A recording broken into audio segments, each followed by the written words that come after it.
In 2025, Canada faced an unprecedented test of its relationship with the United States. President Trump's re-election brought a wave of aggressive tariffs, shaking the foundation of North American trade. Under new Prime Minister Mark Carney, Canada refused to back down, responding with its own measures and igniting a tense trade dispute. This conflict reached into the daily lives of Canadians, sparking a movement towards self-reliance and a re-examination of national identity. What follows is the story of how a nation, under pressure, rediscovered its strength and began charting a more independent course. The trade war erupted in November 2024, when President Trump stunned the world by announcing a sweeping 25% tariff on all Canadian and Mexican imports. He justified the move by citing urgent border security concerns, claiming that tough economic measures were necessary to protect American jobs and sovereignty. The announcement sent shockwaves through North America, as leaders in Ottawa and Mexico City scrambled to respond. Businesses, investors, and workers on both sides of the border were left in a state of uncertainty, unsure of what the future would hold. Hopes for a quick reversal faded almost immediately. By March 2025, the tariffs took effect, striking at the heart of Canada's industrial core. Factories that had long relied on seamless cross-border trade now faced sudden, punishing costs. Canadian officials pleaded for exemptions, but Washington stood firm, insisting the tariffs were non-negotiable. Steel and aluminum were the first industries to feel the impact. These sectors, already under pressure from global competition, now faced a new and formidable challenge. Canadian mills and smelters, which had supplied the U.S. for decades, saw orders dry up almost overnight. The pain quickly spread to the auto industry, as a 25% tariff on vehicles and parts was imposed. Canadian auto plants, deeply integrated with American supply chains, suddenly found themselves at a severe disadvantage. Automakers warned of layoffs and production cuts, while workers worried about their livelihoods. The ripple effects were immediate and severe, threatening thousands of jobs and disrupting supply chains that had taken decades to build. Factories slowed production, warehouses sat empty, and freight trucks idled at the border, unable to move goods profitably. The interconnected North American economy, once a source of strength, now became a vulnerability. Companies scrambled to adapt, rerouting shipments, renegotiating contracts, and searching for new markets. Economists warned that the shock could trigger a recession, as uncertainty rippled through every sector. In June, President Trump escalated the conflict by doubling tariffs on foreign steel and aluminum to 50%. This bold move signaled a willingness to abandon decades of established trade norms and agreements, further straining relations with America's closest allies. For Canada, the message was unmistakable. The era of predictable, rules-based trade was over. The country faced a new reality, where economic stability could no longer be taken for granted, and every industry was at risk. As the shockwave spread, Canadian families braced for a prolonged economic struggle. Businesses prepared for downturns, economists warned of rising unemployment, and policymakers vowed to defend the nation's sovereignty, no matter the cost. In the midst of a rapidly escalating crisis, Mark Carney stepped into the role of Prime Minister in March 2025. Almost immediately he addressed the nation, framing President Trump's aggressive trade actions as not just a political dispute, but an existential threat to the very core of Canadian sovereignty. Carney's message was clear. Canada would not be bullied or coerced, and the country's independence was at stake. The new Prime Minister's calm but resolute tone set the stage for a dramatic response, signaling to both Canadians and the world that the nation was prepared to defend itself on every front. In response, Canada announced a sweeping package of $20.7 billion in retaliatory tariffs, carefully targeting U.S. goods that were not only economically significant, but also politically sensitive in key American states. These measures were designed to send a powerful message to Washington. Any attack on Canadian interests would come at a real cost. The tariffs affected everything from agricultural products to manufactured goods, and their impact was felt on both sides of the border. When the United States escalated further by imposing harsh tariffs on Canadian automobiles, Carney's government responded in kind. Matching the U.S. move, Canada imposed its own auto tariffs, making it clear that it would not back down. This tit-for-tat approach demonstrated not only resolve but also a deep commitment to the principle of reciprocity.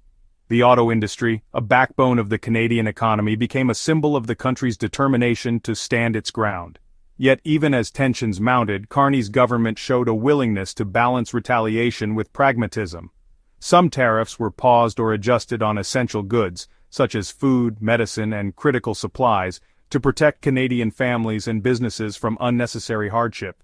This careful calibration reassured the public that the government was acting with both strength and responsibility, refusing to let ordinary Canadians become collateral damage in the trade war. The defining moment came when Carney traveled to Washington, standing before the world's media and declaring, "Canada is not for sale." His words echoed across the country, galvanizing national pride and sending a message of unity and defiance.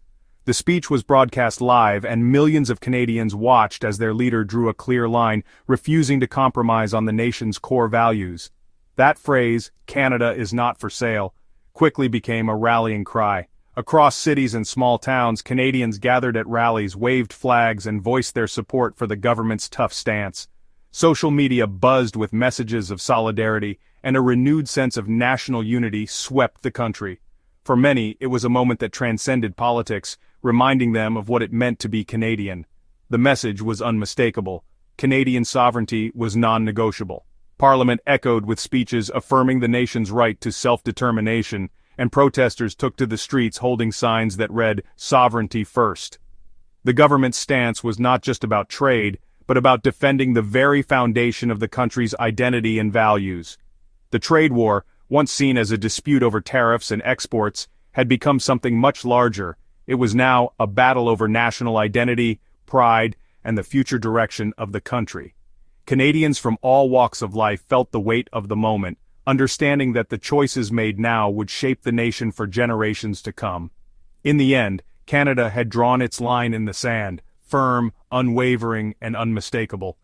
The world was watching, and Canadians stood united, ready to defend their sovereignty no matter the cost.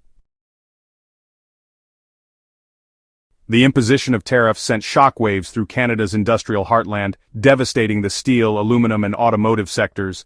Almost overnight, companies found themselves grappling with uncertainty as their access to the crucial U.S. market was suddenly restricted. Jobs that had seemed secure for decades were now at risk, and entire communities dependent on these industries faced an uncertain future. In response, many companies scrambled to find new markets abroad, hoping to offset the losses and keep their doors open. Steel mills and smelters, once the backbone of many Canadian towns, were hit especially hard. Layoffs became common, and production lines slowed or even halted as orders from the U.S. dried up. For many workers, the fear of unemployment became a daily reality, and the ripple effects were felt in local businesses and services that relied on these industries. Ontario's auto plants, deeply reliant on cross-border supply chains, teetered on the brink of shutdowns. With parts and finished vehicles stuck at the border or facing new tariffs, production schedules were thrown into chaos. The uncertainty made it difficult for companies to plan ahead, and workers worried about the future of their livelihoods. The pain wasn't limited to Canada. Across the border, U.S. tourism and hospitality businesses suffered as Canadians, wary of higher costs and economic instability, chose to stay home. Hotels, restaurants, and shops in border towns saw fewer visitors, and the once busy crossings grew quiet. Farmers and manufacturers across Canada faced rising costs for equipment and materials, as well as new barriers to selling their goods abroad. The uncertainty forced many to rethink their business models and look for opportunities beyond North America. This period of upheaval accelerated Canada's push to diversify its trade relationships and reduce its vulnerability to future shocks. As exports to the U.S. fell, Canadian companies began to look further afield. Shipments to the UK, Europe, and Latin America surged as businesses forged new partnerships and explored untapped markets. This shift required innovation and adaptability, but it also opened doors to new opportunities and growth. The crisis forced Canada to confront its long-standing dependency on the U.S. and embrace a more global outlook. Companies invested in building international relationships, and government agencies worked to support exporters in navigating unfamiliar markets. The trade war, while painful and disruptive, ultimately sparked a necessary transformation. It pushed businesses and policymakers to innovate, adapt, and prepare for a more interconnected and unpredictable world. Canada's economy began to adapt, finding resilience in diversification. New industries emerged, and existing ones found ways to thrive by tapping into global demand and leveraging Canadian expertise. The era of one-sided reliance was over. Canada had learned a hard lesson, but emerged stronger, more flexible, and ready to face the challenges of a rapidly changing world.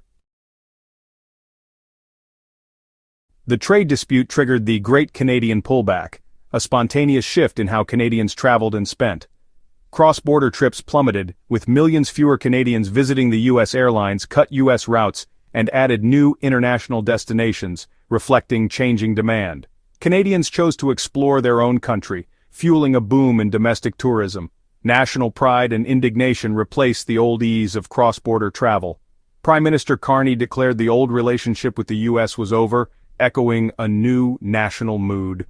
The era of seamless integration gave way to a more independent, self-aware outlook. Canadians quietly but powerfully protested by turning inward. A grassroots Buy Canadian movement swept the nation, transforming consumer habits. Canadians scrutinized labels, choosing domestic products over American ones, especially in groceries and liquor. Sales of U.S. brands like Jack Daniel's collapsed, while Canadian alternatives soared. Retailers responded, stocking more Canadian goods and promoting local producers. The movement extended to books, tools, and clothing, amplified by social media campaigns. This was more than a boycott, it was a lasting shift toward economic self-sufficiency. The Buy Canadian revolution showed the power of collective consumer action. The inward turn sparked a cultural renaissance, as Canadians embraced homegrown media and art. CBC Gem's viewership soared, and Canadian TV shows like Wild Cards and Heartland saw record audiences. The Juno Awards became a national event, boosting Canadian musicians and fostering a vibrant music scene.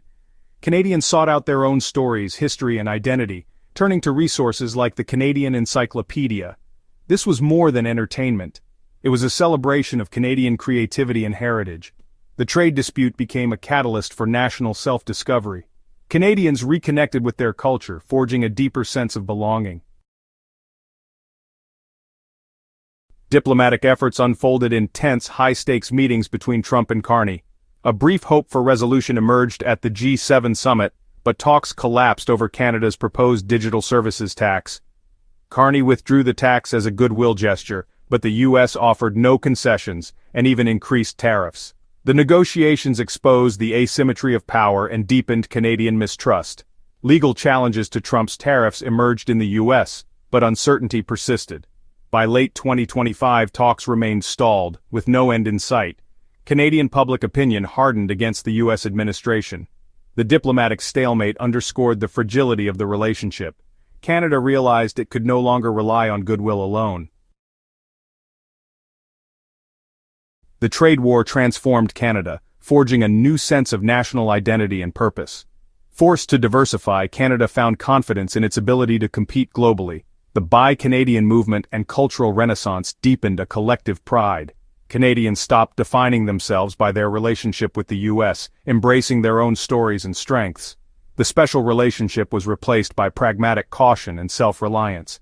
Instead of submission, the crisis awakened national resolve and unity. Canada emerged more self-aware, resilient, and confident in its place in the world. The New North is not just a place, it's a state of mind.